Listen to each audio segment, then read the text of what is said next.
The capital account. The capital budget is an account of the assets as well as liabilities of the central government, which takes into consideration changes in capital.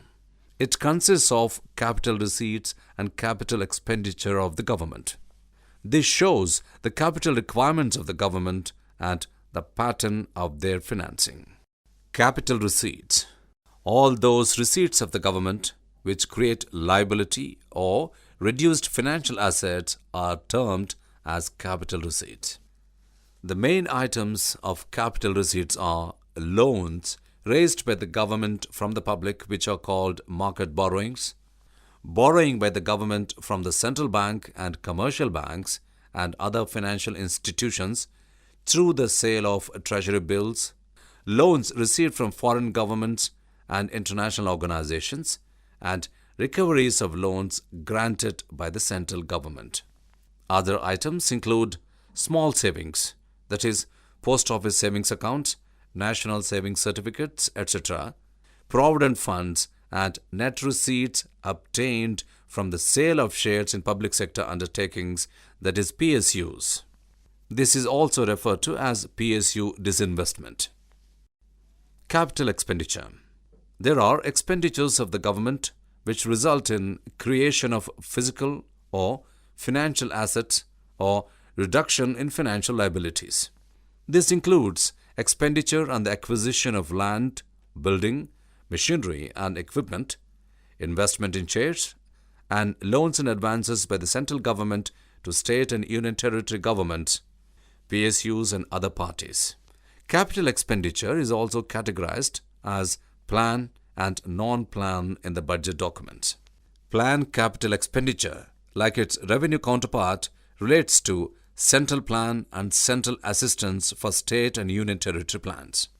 Non-plan capital expenditure covers various general, social, and economic services provided by the government.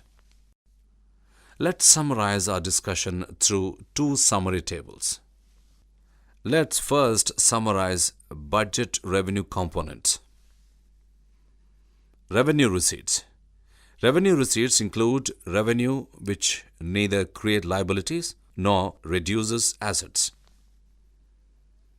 Capital receipts include revenue which creates liabilities or reduces assets.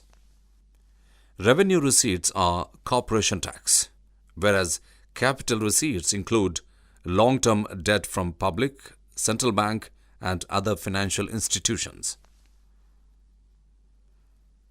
Revenue taxes include tax revenues from household, whereas capital receipts are sale of land and machinery, public sector units. Revenue receipts include duties levied on goods produced within the country, whereas capital receipts include sale of financial assets.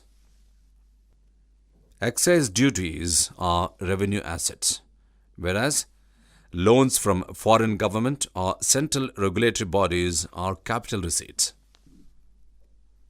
Revenue receipts include custom duties, whereas capital receipts include recovery of loans granted by government. Service tax is part of revenue receipts, whereas capital receipts include retained earnings of public sector units. Now, let's sum up budget expenditure components. Revenue expenditure includes expenditure which neither creates assets nor reduces liabilities, whereas capital expenditure includes expenditure which creates assets or reduces liabilities. Revenue expenditure includes interest payments, subsidies, salaries and pensions, education and health services, and defense services, whereas capital expenditure includes construction of roads, bridges, buildings, etc., purchase of land and machinery, investment in shares, loans to state and foreign government, and repayment of loans.